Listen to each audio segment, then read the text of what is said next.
Ringkasan eksekutif. Laporan ini menyajikan analisis komprehensif dan mendalam terhadap materi webinar yang diselenggarakan oleh PT Pratama Indo Mitra Konsultan, yang secara khusus membedah implikasi strategis dan teknis dari Peraturan Pemerintah, PP, Nomor 43 Tahun 2025 tentang Pelaporan Keuangan. Dokumen ini disusun berdasarkan transkrip lengkap paparan narasumber ahli, Dr. Priyanto Budi Saptono, AK, CA, EMBA, serta dokumen pendukung regulasi terkait.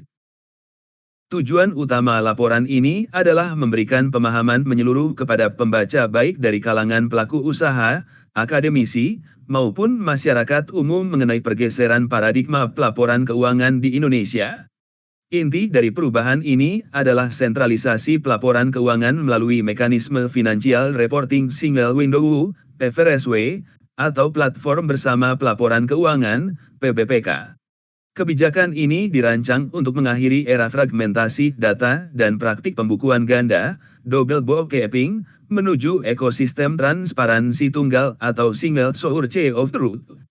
Laporan ini mengurai latar belakang regulasi, mekanisme teknologi XBRL, Extensible Business Reporting Language, peta jalan implementasi, hingga analisis mendalam atas pertanyaan-pertanyaan praktis yang muncul dari pelaku usaha terkait nasib UMKM dan kewajiban audit 1.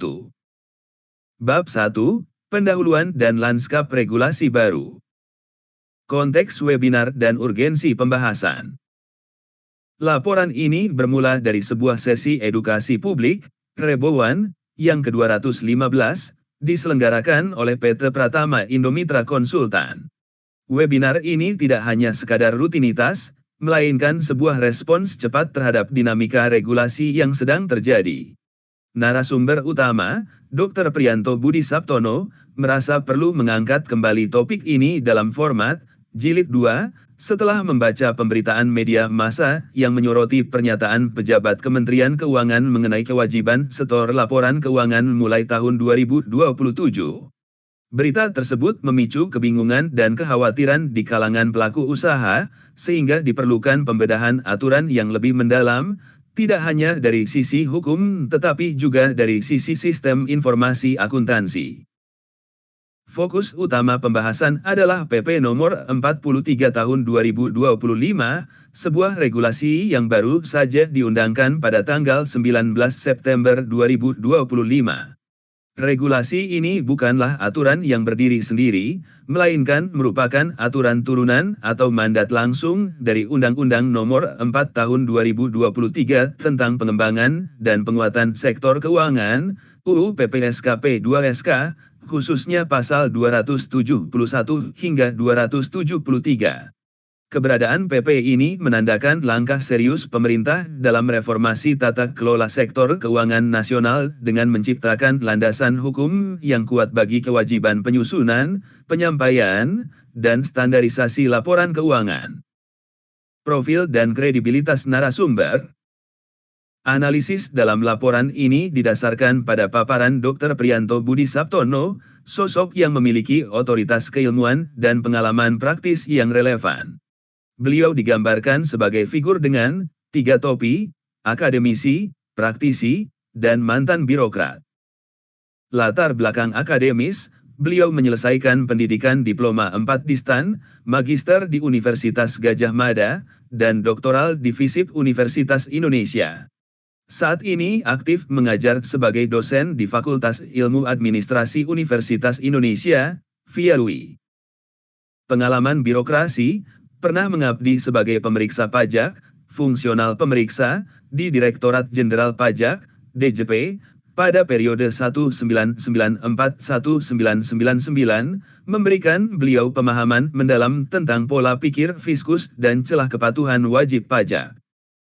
Praktisi profesional, saat ini menjabat sebagai Direktur PT Pratama Indo Mitra Konsultan dan aktif di berbagai organisasi profesi seperti Ikatan Akuntan Indonesia, IAI, Institut Akuntan Publik Indonesia, IAPI, dan Ikatan Konsultan Pajak Indonesia, IKPI. Kombinasi pengalaman ini memungkinkan narasumber untuk membedah aturan tidak hanya secara tekstual, tetapi juga kontekstual, menghubungkan teori akuntansi, hukum pajak, dan realitas bisnis di lapangan. Inisiatif strategis Kementerian Keuangan. Penerbitan PP 43 2025 harus dipahami sebagai bagian dari peta jalan besar atau strategik inisiatifes Kementerian Keuangan. Dalam kerangka kerja manajemen strategis, menggunakan pendekatan balance scorecard, Kementerian Keuangan telah menetapkan pengembangan ekosistem pelaporan keuangan sebagai salah satu sasaran strategis jangka menengah 2020-2025. Visi utamanya adalah menciptakan platform bersama pelaporan keuangan, PBPK. Sistem ini bukan sekadar aplikasi pengumpulan data, melainkan sebuah infrastruktur digital yang memungkinkan konsep One Report for Multipurposes. Artinya, satu laporan keuangan yang disusun oleh perusahaan dapat digunakan untuk berbagai kepentingan otoritas secara simultan, mulai dari kepentingan perpajakan, DJP, pengawasan perbankan, OJKB, hingga keterbukaan informasi pasar modal, BI. Ini adalah upaya sistematis untuk menghilangkan inefisiensi dan inkonsistensi data yang selama ini terjadi akibat pelaporan yang terpisah-pisah. Bab 2, Problematika Status Quo, mengapa aturan ini ada? Patologi, laporan keuangan ganda. Salah satu pendorong paling kuat di balik lahirnya regulasi ini adalah realitas pahit mengenai praktik pembukuan ganda, double bookkeeping, atau bahkan triple yang masih marak terjadi di Indonesia.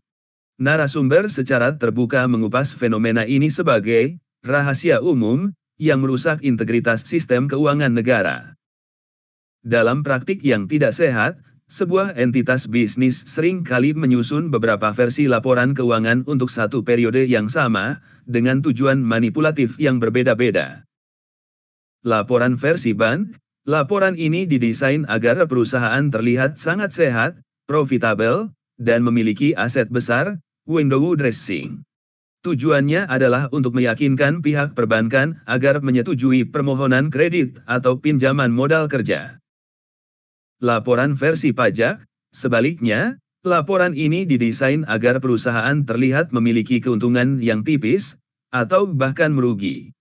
Biaya-biaya digelembungkan dan pendapatan disembunyikan. Tujuannya jelas, meminimalkan beban pembayaran pajak penghasilan badan.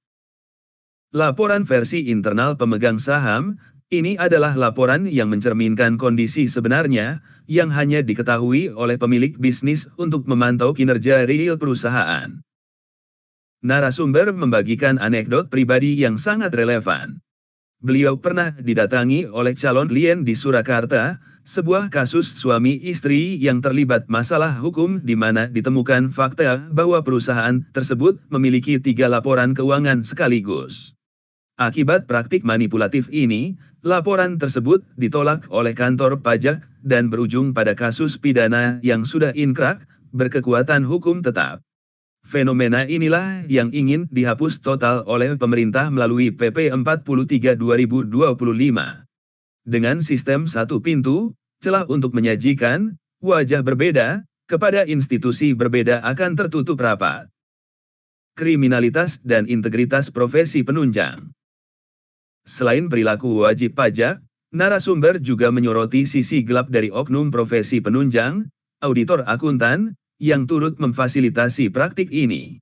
Sebuah kasus ekstrem diangkat sebagai contoh peringatan, kasus seorang oknum auditor, kantor akuntan publik, yang izinnya telah dicabut karena memproduksi ribuan laporan audit report, secara massal tanpa prosedur audit yang memadai.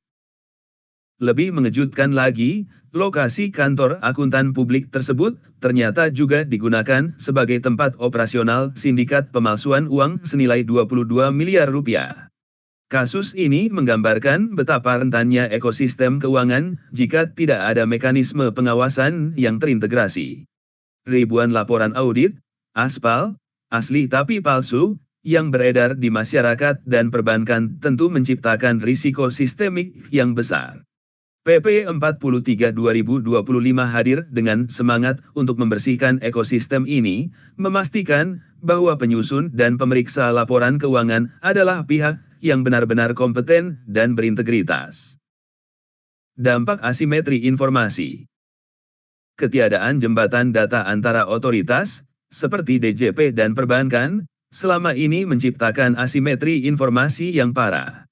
Petugas pajak tidak memiliki akses langsung dan real-time terhadap data laporan keuangan yang diserahkan debitur ke bank. Sebaliknya, bank juga sering kali tidak memverifikasi apakah laporan keuangan, cantik, yang mereka terima konsisten dengan laporan yang diserahkan ke negara. Celah inilah yang dimanfaatkan oleh oknum pelaku usaha.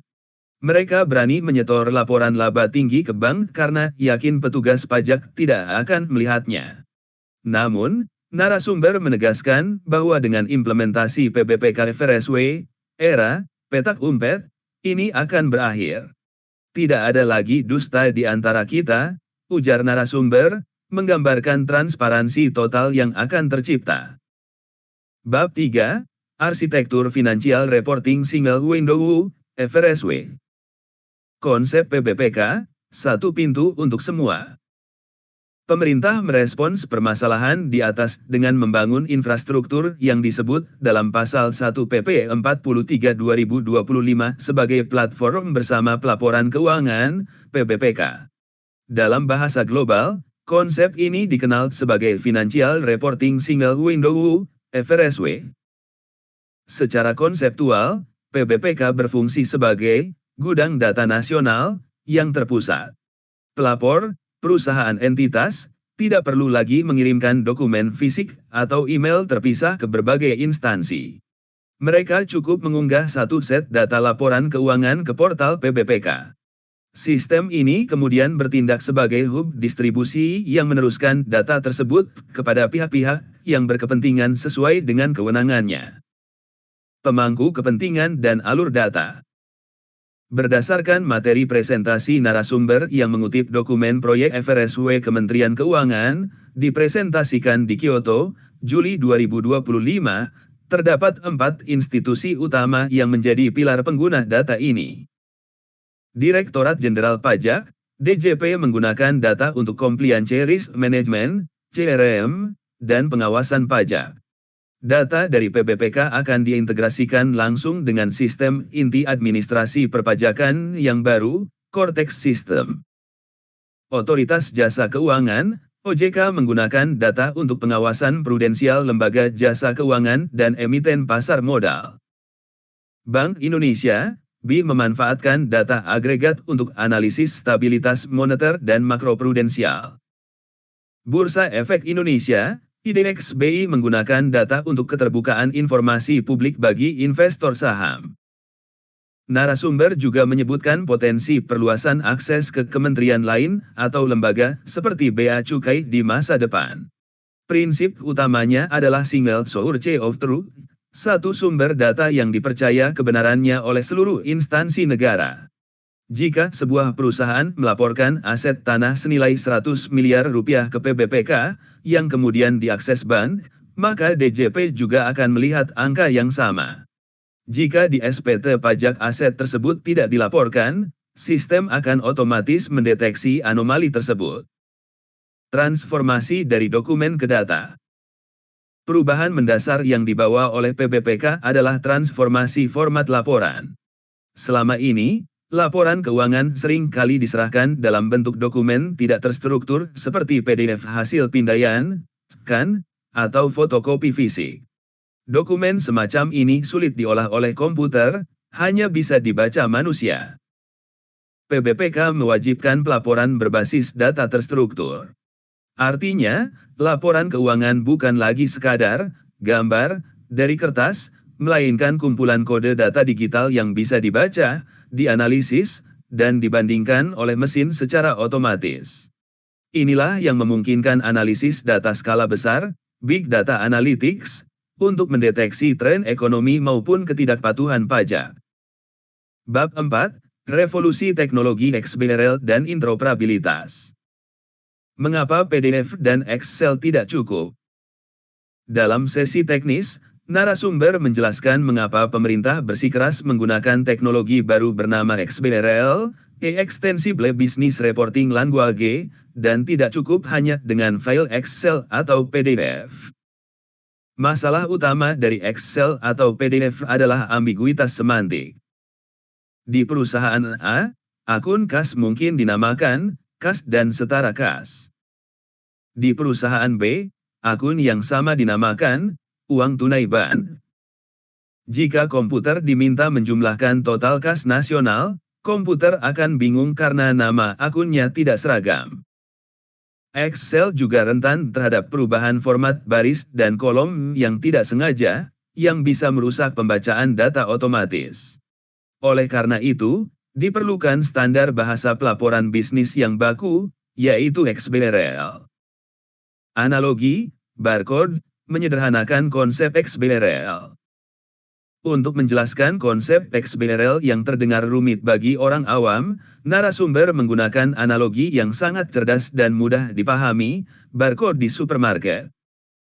Dunia tanpa barcode, manual. Bayangkan kasir supermarket harus mengetik nama barang dan harga secara manual setiap kali ada pembeli. Risiko salah ketik sangat tinggi, misalnya, kasir salah membedakan antara kecap manis dan kecap asin, karena kemasannya mirip. Prosesnya lambat dan datanya tidak akurat. Dunia dengan barcode, XBRL kasir hanya perlu memindai kode batang. Komputer langsung mengenali secara pasti, ini adalah kecap manis botol 600 ml. Tidak ada perdebatan, tidak ada salah tafsir. XBRL bekerja dengan cara yang sama untuk laporan keuangan. Setiap angka dalam laporan keuangan diberi tag, atau label digital unik, seperti barcode. Angka Rp1 miliar di baris pertama diberi tag cash. Tidak peduli apakah perusahaan menulisnya sebagai cash, atau duit kontan, di tampilan layarnya, komputer di PBPK akan membacanya sebagai kode cash. Ini menjamin konsistensi data 100% di seluruh entitas pelapor. Analogi kuliner, empal gentong, versus lontong sayur. Untuk memperdalam pemahaman mengenai pentingnya standarisasi istilah, yang dalam XBRL disebut taksonomi, narasumber menggunakan analogi kuliner Nusantara. Beliau mencontohkan makanan yang terdiri dari lontong dan kuah santan kuning dengan daging. Orang Jakarta mungkin menyebutnya lontong sayur. Orang Cirebon bersikeras itu adalah empal gentong. Tanpa standar nama, orang asing akan mengira ini adalah dua menu yang berbeda. Taksonomi XBRL berfungsi sebagai kamus standar yang menyepakati bahwa makanan X ini memiliki kode unik tertentu, terlepas dari apa sebutan lokalnya. Pemerintah Indonesia melalui PBPK akan menyusun taksonomi nasional yang menjadi rujukan tunggal bagi seluruh pelapor, sehingga tidak ada lagi kebingungan istilah antara biaya perjalanan dinas di satu perusahaan dengan biaya transportasi di perusahaan lain. Interoperabilitas sistem dan API. Narasumber juga menyinggung aspek teknis mengenai bagaimana data berpindah antar sistem, yang disebut sebagai interoperabilitas. Sistem PBPK tidak berdiri sendiri sebagai pulau yang terisolasi, melainkan terhubung jembatan digital dengan sistem lain, seperti Cortex milik pajak. Jembatan ini dibangun menggunakan teknologi API, Application Programming Interface. Secara sederhana, API adalah pelayan restoran. Pelanggan, sistem Cortex DJP memesan data laporan keuangan PTX. Pelayan, API mencatat pesanan dan lari ke dapur. Dapur, database PBPK mengambilkan data yang diminta. Pelayan, API mengantarkan data tersebut kembali ke Cortex. Proses ini terjadi dalam hitungan detik. Dengan interoperabilitas ini, DJP bisa melakukan data matching secara real-time. Saat wajib pajak melaporkan SPT tahunan, sistem Cortex bisa langsung bertanya ke PBPK, apakah benar data yang dilaporkan wajib pajak ini sama dengan yang dia laporkan ke BAN? Jika jawabannya tidak, sistem akan langsung memberikan tanda merah, red flag, untuk pemeriksaan lebih lanjut. Bab 5, Implementasi dan Peta Jalan, Timeline. Tahapan implementasi, tidak langsung, Big Bang. Pemerintah menyadari bahwa perubahan sistem sebesar ini tidak bisa dilakukan secara mendadak, Big Bang. Berdasarkan materi yang dipaparkan, narasumber menjelaskan peta jalan, roadmap, implementasi yang bersifat bertahap. Hal ini penting untuk memberikan waktu adaptasi bagi pelaku usaha dan juga kesiapan infrastruktur pemerintah. Periode. Fase implementasi. Fokus kegiatan. Target pelapor 2024-2025. Fase persiapan. Penyusunan regulasi, PP 43/2025, penyiapan organisasi, penyusunan taksonomi nasional, dan pengembangan sistem IT. Internal Kemenkeu Regulator 2026. Fase piloting, uji coba. Uji coba integrasi sistem PBPK dengan Bursa Efek Indonesia, IDX, dan DJP. Sosialisasi terbatas dan user acceptance test. Terbatas, sampel perusahaan. 2027. Fase implementasi mandatory. Kewajiban penuh penyampaian laporan via PBPK. Fokus utama adalah entitas yang paling siap secara infrastruktur. Emiten Perusahaan Publik, TBK. 2028 DST. Fase implementasi 2, ekspansi. Perluasan kewajiban ke entitas sektor keuangan non-TBK dan entitas besar lainnya yang memiliki dampak signifikan. Lembaga keuangan non-TBK korporasi besar. Strategi transisi untuk emiten versus non-emiten. Narasumber menekankan bahwa tahun 2027 adalah tonggak penting, milestone, bagi perusahaan terbuka, TBK emiten. Kelompok ini dipilih sebagai gelombang pertama karena mereka sudah terbiasa dengan pelaporan ketat dan sebagian sudah menggunakan XBRL di Bursa Efek Indonesia. Namun, pertanyaan besar muncul bagi perusahaan tertutup, non-TBK, CV, dan PT biasa. Apakah mereka aman dari aturan ini di tahun 2027? Narasumber memberikan peringatan penting, meskipun secara formal kewajiban, langsung, mungkin belum berlaku di 2027 untuk semua non-TBK, namun mereka akan terkena dampak secara tidak langsung melalui interaksi bisnis.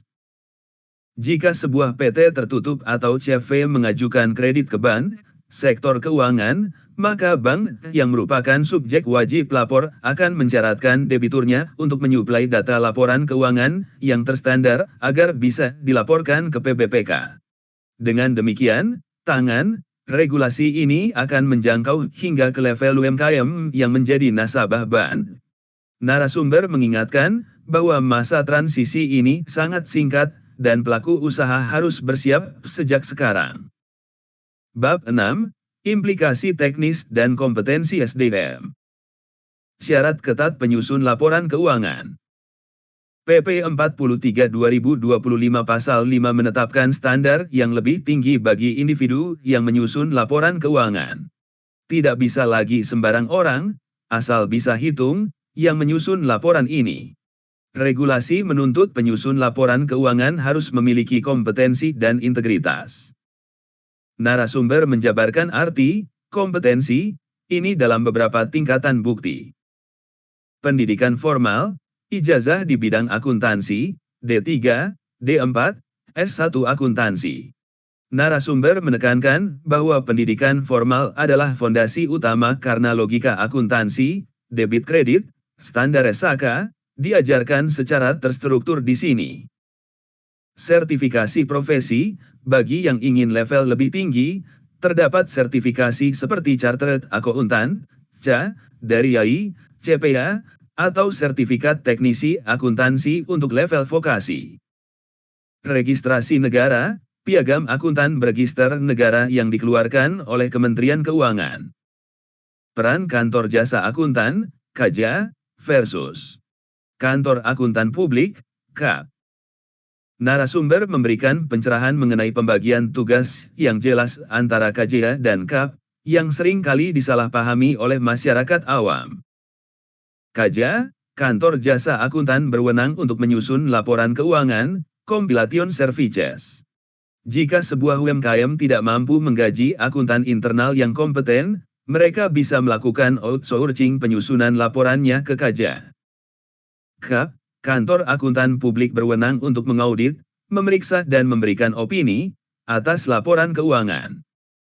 Narasumber menegaskan prinsip independensi, idealnya, pihak yang menyusun, KAJA internal, dan pihak yang memeriksa, KAP, haruslah entitas yang berbeda.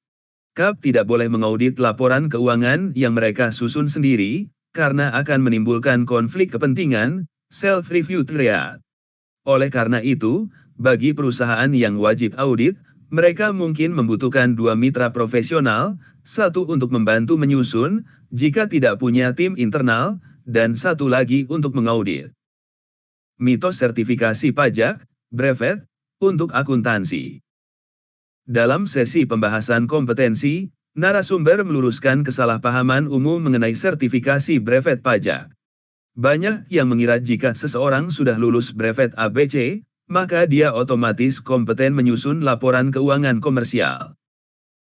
Narasumber menegaskan, brevet pajak adalah kompetensi perpajakan, bukan akuntansi.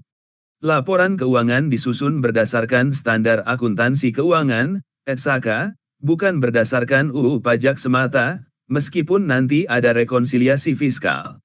Oleh karena itu, penyusun laporan keuangan PBPK wajib memiliki kompetensi dasar akuntansi, S1 akuntansi atau sertifikasi CA, bukan sekadar sertifikasi konsultan pajak. Seorang konsultan pajak bisa saja menyusun laporan keuangan jika ia juga memiliki latar belakang sertifikasi akuntansi, namun sertifikasi pajaknya sendiri bukanlah bukti kompetensi penyusunan laporan keuangan komersial.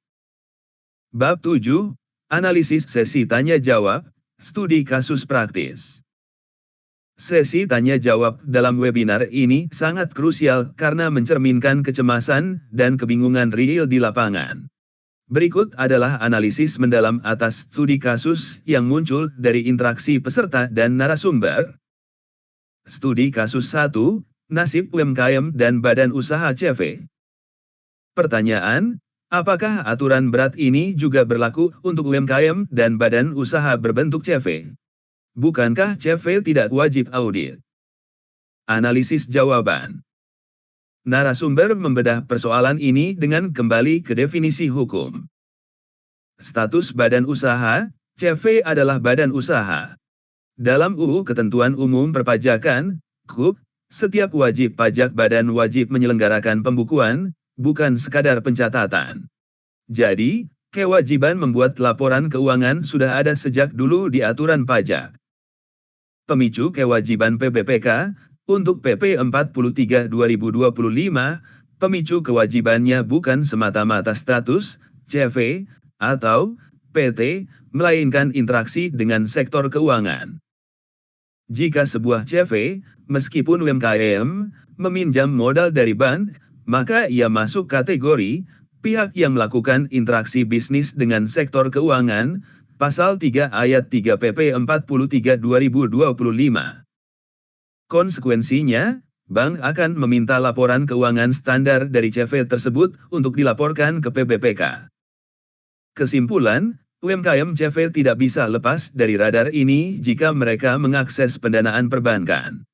Ini adalah mekanisme, paksaan halus, melalui jalur perbankan. Studi kasus 2, kewajiban audit versus kewajiban penyusunan. Pertanyaan, dengan adanya aturan lapor ke Kemenkeu, apakah berarti semua laporan keuangan kini wajib diaudit oleh akuntan publik? Analisis jawaban. Narasumber meluruskan miskonsepsi besar ini. Pembedaan tegas, PP 43 2025 mewajibkan penyusunan dan penyampaian, submission, bukan audit. Kewajiban audit diatur oleh undang-undang lain, misalnya UU Perseroan Terbatas. Kriteria wajib audit, audit wajib dilakukan jika aset omzet perusahaan di atas Rp50 miliar, UU PT. Merupakan perseroan terbuka, TBK. Menghimpun dana masyarakat, bank asuransi. Dipersyaratkan khusus oleh kreditur, BAN.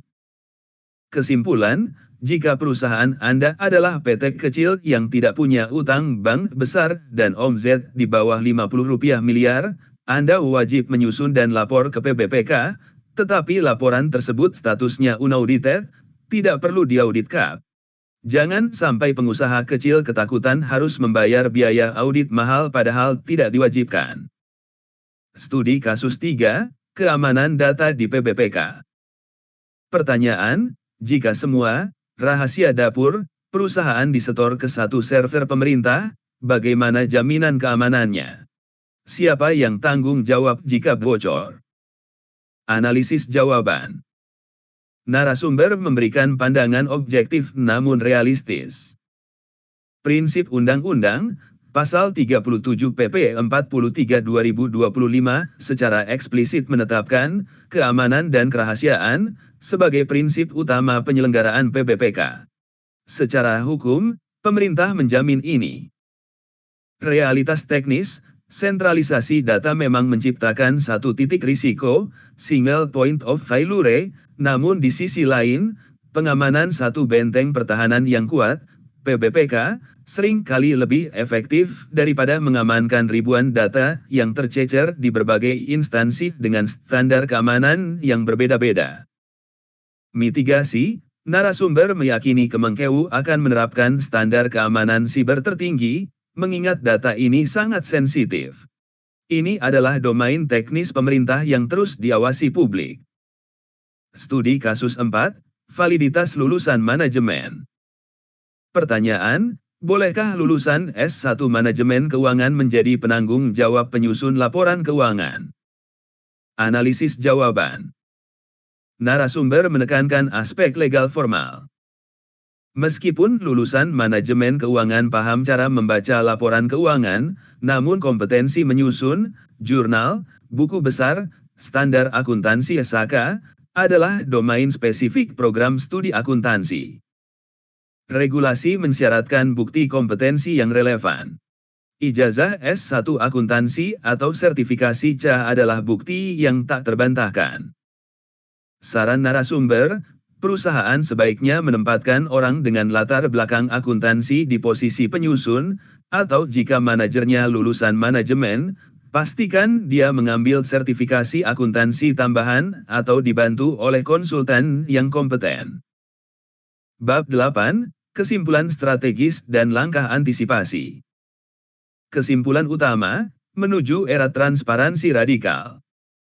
Analisis mendalam terhadap PP 43 2025 dan paparan narasumber membawa kita pada satu kesimpulan besar, Indonesia sedang bergerak menuju era transparansi radikal. Akhir dari fragmentasi, era di mana perusahaan bisa menyembunyikan wajah asli keuangannya di balik sekat-sekat birokrasi telah berakhir. PBPK meruntuhkan tembok pemisah antara pajak, bank, dan bursa. Konektivitas digital, dengan teknologi XBRL dan API, pengawasan kepatuhan tidak lagi dilakukan secara manual sampling, melainkan secara otomatis populasi penuh melalui big data matching. Ekosistem saling mengunci, pelaku usaha tidak bisa menghindar. Jika ingin kredit bank, harus lapor PBPK. Jika lapor PBPK, data terbaca DJP. Ini adalah sistem yang saling mengunci untuk memaksa kepatuhan. Rekomendasi aksi, call to action. Bagi para pembaca laporan ini, baik pemilik bisnis maupun profesional, berikut adalah langkah antisipasi konkret yang disarikan dari rekomendasi narasumber.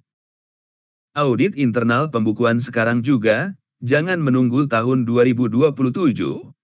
Mulailah meninjau apakah perusahaan Anda masih mempraktikkan pembukuan ganda. Segera lakukan transisi menuju pembukuan tunggal, single bookkeeping, yang akurat. Gunakan mekanisme rekonsiliasi fiskal secara legal untuk keperluan pajak, bukan memanipulasi data dasar. Investasi pada SDM akuntansi, pastikan staf keuangan Anda bukan sekadar staf administrasi, melainkan memiliki kompetensi akuntansi yang memadai, S1 akuntansi bersertifikat.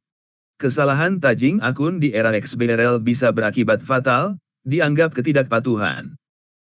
Manfaatkan jasa profesional, jika sumber daya internal terbatas, jalin kerja sama dengan kantor jasa akuntan, KAJA, yang terdaftar resmi. Biaya jasa profesional mungkin terlihat sebagai beban, namun jauh lebih murah dibandingkan risiko sanksi atau audit pajak di masa depan akibat data yang berantakan. Pahami SKK yang relevan, tidak semua perusahaan harus pakai standar yang rumit.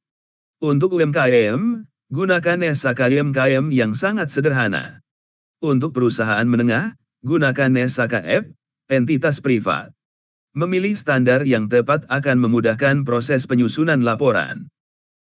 Implementasi PP 43 2025 adalah keniscayaan. Bagi pelaku usaha yang adaptif dan transparan, ini adalah peluang untuk mendapatkan akses pendanaan lebih mudah, karena data terpercaya. Namun bagi yang bersikeras dengan pola pikir lama, ini adalah ancaman eksistensial bagi kelangsungan bisnis mereka.